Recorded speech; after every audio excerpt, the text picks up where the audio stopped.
Mbote na bino bandeko eza na bino Mama Henriette Kilumbu Shembo na telemi lisusu pona lakisa bino mwa elubu tokosala lelo. Mbote na bino ba amore na ba amorese ya ba recette so bazokota na YouTube na biso bazobakisa 1+1 bazo pesa ba conseil soko sala ki mabe bazobongisela biso po soko tala erreur no muke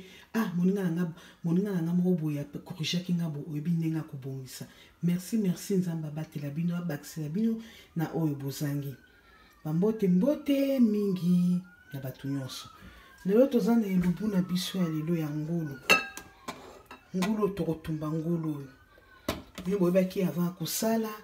tolobaka avant kosala musala na biso bandeko il faut kosokola maboko kitoko sokola maboko na yo babi sokola maboko before and after sokola liboso pe na sima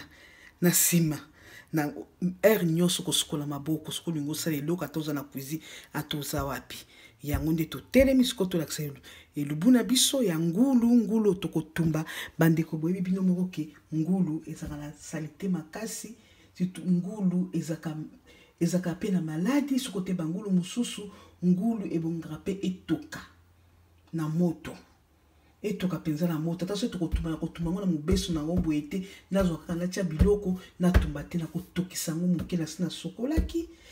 yango bien yango na ngulu na biso ekozala ngulu kotuma so kotumba boko nde to représenter nde to kata boko mona ngo na kati ya ngulu na so tant tozo tokisa la lingite ezana ba gumi mpepe bisa gu ya ngulu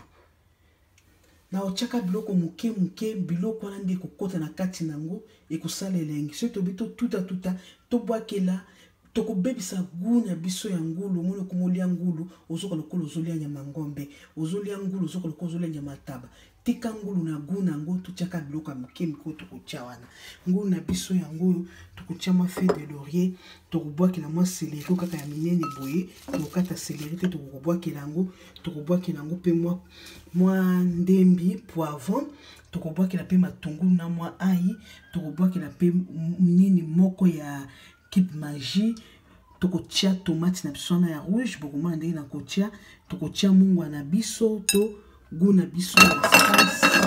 ya spice ya nyama oba komi bife tokotia na mwa tangausi na pilipili nde eza baze po toka kotumba ngo kotumba ndana kozango nyanga yoyo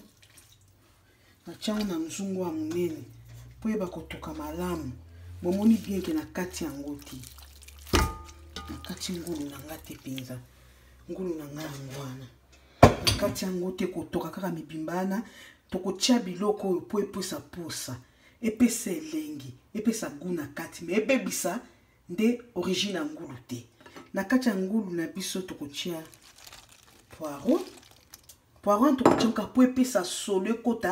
ekota ata na kati kuna tango kotoka tokotia feuille de laurier po epesa solo ekota pe na kati mwa kuna tokotia matungulu na biso na ai eza kisika moko tokobwakela céleri na biso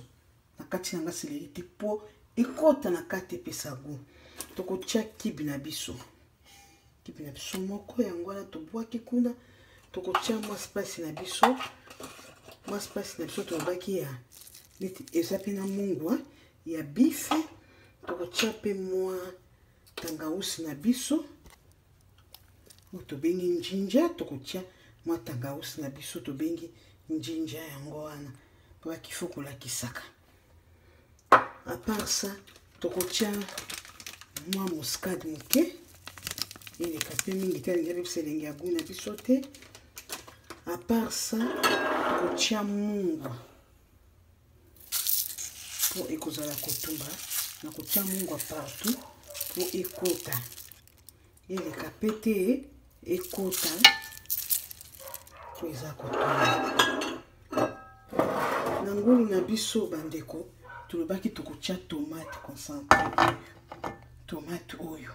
boyebi tina nango tozotia tomate oyo po epesa ngulu couleur olie ezala kaka pembe nalingi epesa ngulu couleur tomate na biso yango oyo epesa eza ya mbuma te oyo eza ya fruit eza déjà concentré tomate na biso ya kopo na Congo batekisaka yango ya kopo ata na ba Europe ya kopo ezali oyo ya biso batiaka nde na milangi moi poni totie tomate na biso oyo bobili nyonso tomate oyo po epesa couleur ezala ngulu ezala kaka pembe to boyi epesa couleur na ngulu donc ngulu na biso ezala pembe epesa ko tumbi yango bimi pembe boye eosala bien te totia tomate na biso à part ça totie ngulu na biso na moto napelisi moto na ngai nazwi sikoyo natie mai ngulu na biso ifo etoka tobi te leba lokola buli me ifo etoka ngulu na biso oyo ifo etoka po tokotumba yango babiloko totie wana tokoka kotia mwa pilipili likolo po tokotumba yango awa mpenza bana mike mingi baliaka ngulu te ozopesa mwana ngulu ya ndako so mweka poso ya pembe wana eza pilipili ya poudre azomaka poso ya pembe wana na olia te okanda bite poso ya pembe wana nde elenge poso wana ya pembe za balola moke ma rouge na biso wana ekota ngulu na biso ezwa couleur po ifo etoka mo boyebi ke ngulu ezaka na protéine mingi ezaka mpe nyama be ya kolia ezaka mpe na teniere ezaka ifo etoka ekotoka bamama ekotoka kitoko makasi bagu nyonso wana totie kuna na kati toboyi ebebisa gu na biso ya ngulu totie biloko moko naturele ekota kaka echange couleur tokoka kotumba bopesa ngai 20 minutes ata etoka 10 minutes etoka mpe ndenge ya kolemba te kebuyi etoka ezwa couleur po ngulu ifo etoka encore na tia yango ya mibimba eza te ya kokata ifo etoka ekota ntina kati kuna bamama mbote na bino na dimbola papi mbola napesi bandeko na ngai nyonso mbote balinga na ngai nyonso mbote omoi Angélique na kati ya Irlande bana Irlande bana Switzerland bana Amérique bana Londres bana Paris bana Australia napesi bino bambote bokolandela volume 2 bopesa ngai 20 minutes volume 2 koya bokomona ngulu na biso ndenge kotoka na ngulu na biso ndenge okauka mai ndenge tokotia yango ebongo totumba yango toka kokata yango mpe mike tobongisa yango totia yango estetike eza ya bino mama arrête ke Bushembo bye.